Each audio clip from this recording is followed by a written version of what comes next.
विज्ञान भवन की रक्षा के माध्यम से भारतवर्ष का इतिहास, इस विषय पर मैं थोड़ी-सी अपनी बात रखूँगा। और मुझे जो टेक्स्ट आचार्य लक्ष्मीकांत सर ने जो भेजा है, वो है विज्ञान भवन का तृतीय प्रसंग। तो पंडित मधुसूदन ओझा जी का जो ग्रंथ है ब्रह्म विज्ञान, उससे संबंध है विज्ञान दत्तवाद और उसके द्वितीय पर्व में भारतवर्षीयोपाख्यान में विज्ञान भवन नाम का तृतीय प्रसंग। तो इस पर है। तो इसमें कुछ इसके प्रकरण हैं, जैसे पहला 15वें नंबर का है जो उस पुस्तक में आता है, कर्णपुत्र प्रसकर्ण द्वारा उषा की स्तुति। थोड़े से पॉइंट बता दूं, फिर 8-10 मिनट में ही अपनी बात रखूंगा।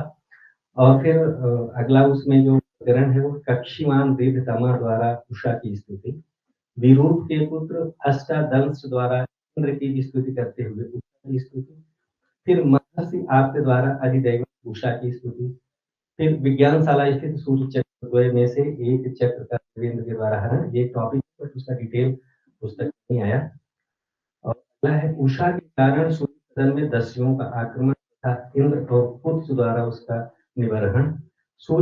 अगला है सूर्य संस्था की रक्षा के लिए देवेंद्र द्वारा किए गए स्थानीय प्रबंध। और पृथ्वी पर प्रतिष्ठापित सूर्य द्वय में से एक सूर्य का दिव्यारोपण। और अगला अग्नि के नेतृत्व में देवों का स्वर्ग में सहगमन, फिर एतस द्वारा सूर्य के रथ का वहन करना और द्युलोक में सूर्यारोपण का स्थान और अस्मृत। इतने पॉइंट्स हैं जो कांटेंट मिला हुआ है।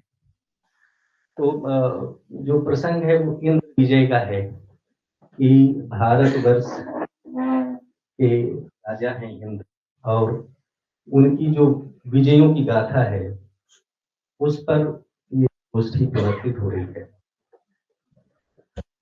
तो सबसे पहले हमें ये जानना चाहिए कि ये जो देवता हैं या देवियां हैं ये क्या है। तो आचार्य प्रोफेसर से दुबेसर प्रभृति आचार्य और अनेक मनीषी मानते हैं जो देवता योनि है, देव योनि है, वो भोग योनि है। देवता स्वर्ग में रहते हैं, और कुछ मिलती जुलती दृष्टि मधुसूदन ओझा जी की भी। देवता लोग कहाँ रहते हैं? स्वर्ग में रहते हैं, और भोग योनि है वो।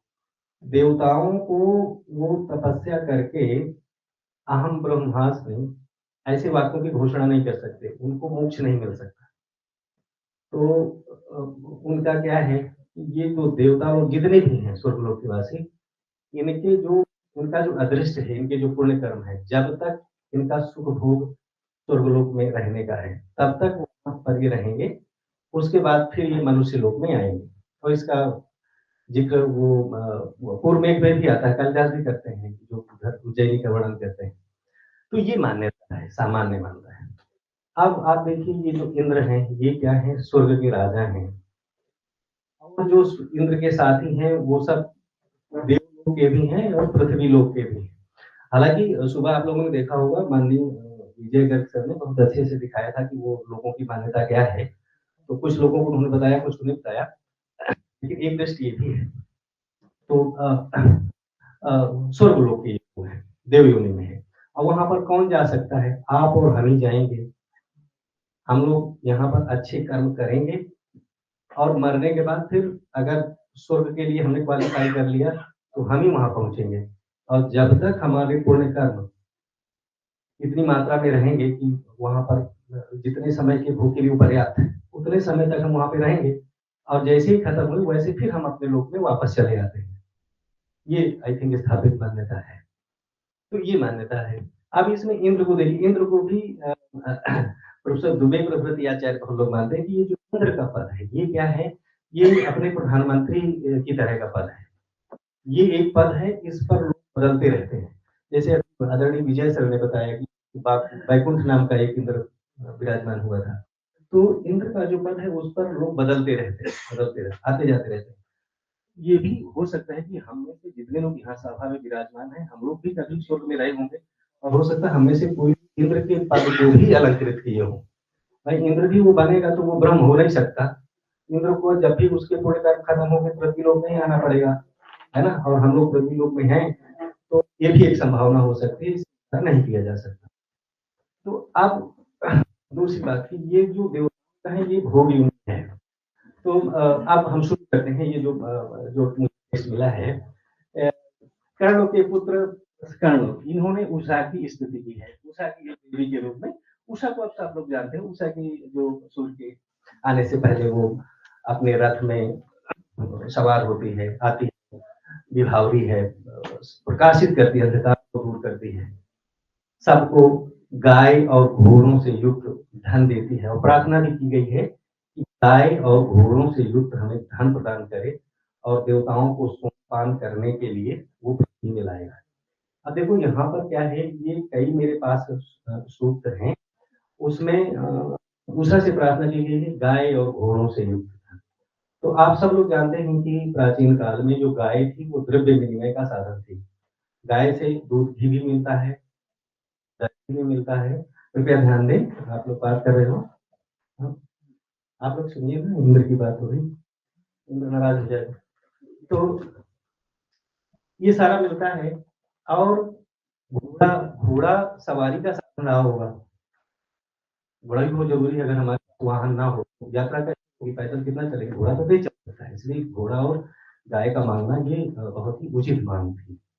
तो ये जो सूत्र है ये हमेशा प्रकाश को मानते हैं, प्रकाशित करो। तो और सूर्य को बहुत चाहते हैं। ये यहाँ पर जो इसमें जो एरिया है वो क्या है, इधर वाला है सरस्वती जो नदी बहती है, इधर अमृतसर वाला इलाका इधर का है। तो आप देखिए ये जो पंजाब का एरिया है, यहाँ पर उस समय क्या सीन रहा होगा जब ये वेदों का आविर्भाव हो रहा है कि वहाँ पर बहुत जंगल रहा होगा, पानी खूब बरसता रहा होगा। आजकल जैसा कोई क्लाइमेट का कोई क्राइसिस नहीं रहा होगा। तो बारिश खूब हो रही है तो खूब बादल रहे होंगे, खूब जंगल है। तो जब जंगल में बादल हो तो प्रकाश की थोड़ी सी कमी रहती रही होगी। तो अगर सूर्य प्रकाशित है तो बहुत अच्छा लगता रहा होगा। इसलिए बात कामना की जा रही है कि सूर्य प्रकाशित हो, उषा आए, इत्यादि इत्यादि। और दूसरी चीज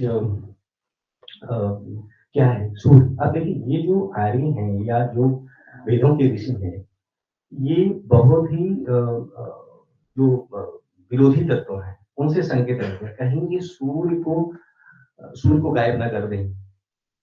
अब सूर्य से कम आप समझिए कि ऋषियों की इतनी अच्छी चेतना है कि बहुत सारी क्या सारी चीजें सूर्य से ही मिल रही हैं। आपको भोजन मिल रहा है, पानी मिल रहा है, हवाएं मिल रही हैं, बिना सूर्य के संभव नहीं हो सकता। अगर हम थोड़ी मोड़ी भी भूगोल शास्त्र को जानते हैं तो के प्रति बहुत ही ये जो यज्ञ वगैरह करते हैं। अच्छा जी, तो ये उषा की स्तुति पर्याप्त मात्रा में है।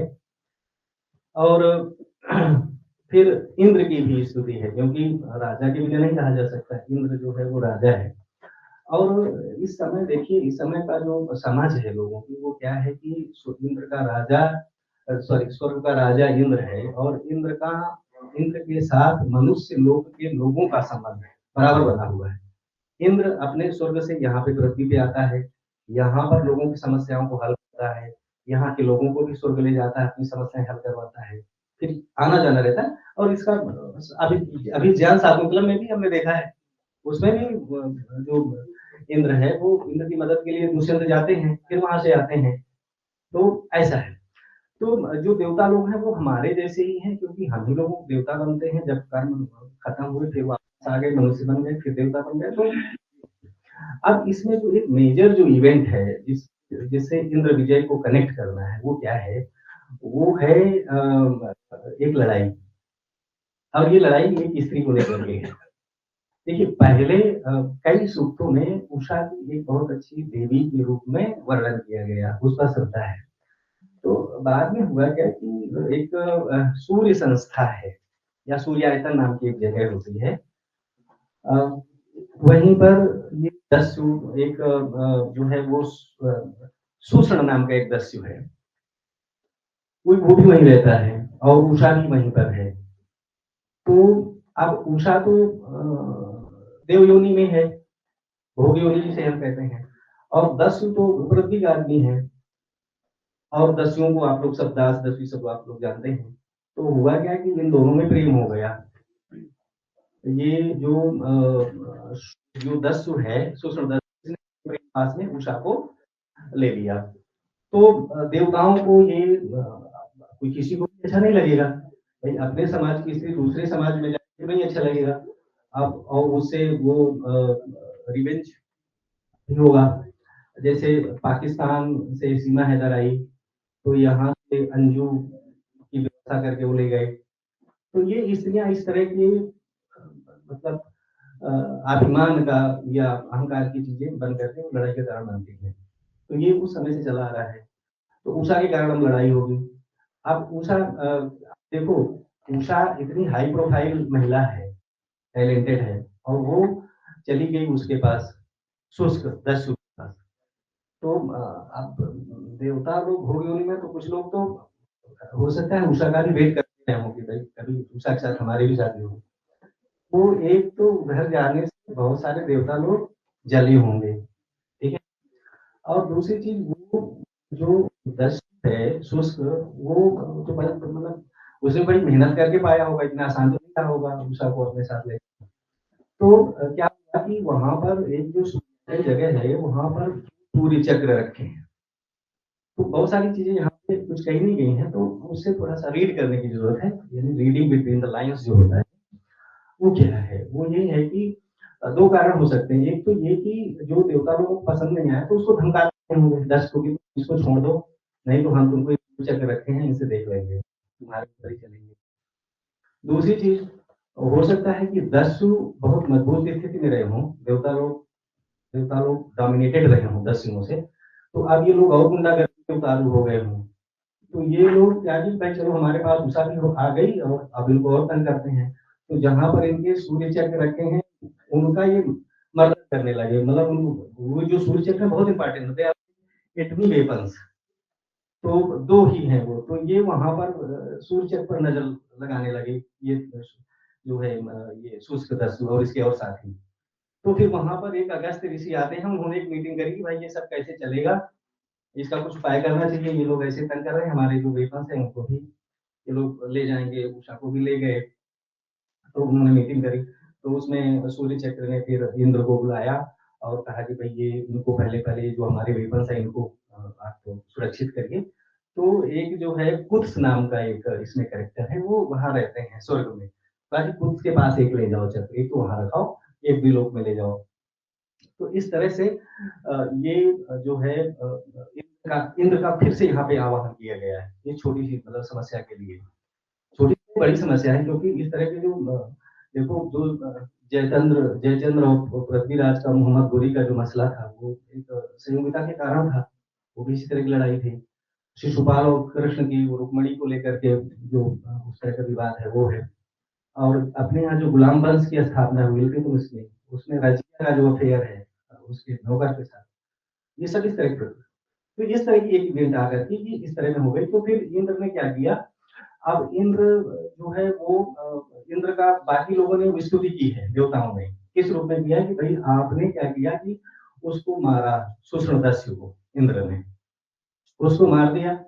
और इतना ही नहीं, उषा के कारण ये सारे दस्यु इतना बढ़ गए और वहां पर उनके सूर्यायतन में आने लगे। तो उषा से भी लोग बिगड़ गए, और उषा का जो वाहन था, जो उसको जाता था वहां तक देवलोक तक, उसको भी, उस गाड़ी को भी इंद्र ने तोड़ करके विपाशा नदी में फेंक दिया। तो इसके लिए जो है वो इंद्र को याद करते हैं। तो एक इंद्र की एक मेजर इवेंट है ये है। और सूर्य की वहां पर एक मतलब सूर्यायतन है, एक जगह है वहां पर सूर्य की एक प्रतिमा का वो किया गया है, कल्पना की गई है, वहां से वो सबको प्रकाशित कर रहा है। तो ये बेसिकली इतना आइडिया है।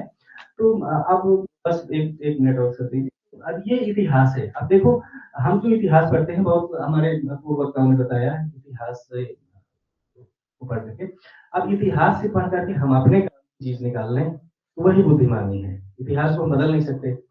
आप देखिए क्या है कि यहाँ पर जो प्रार्थनाएं हैं, क्या भाई हमें प्रकाश दे दो, अच्छी फसलें दे दो, धन दे दो। तो हम लोग भी अपने लिए क्या मांगे और उसके लिए कैसे कैसे। अब तो इंद्र दूसरे टाइप के लोग हैं, सांसद विधायक है, नेता हैं।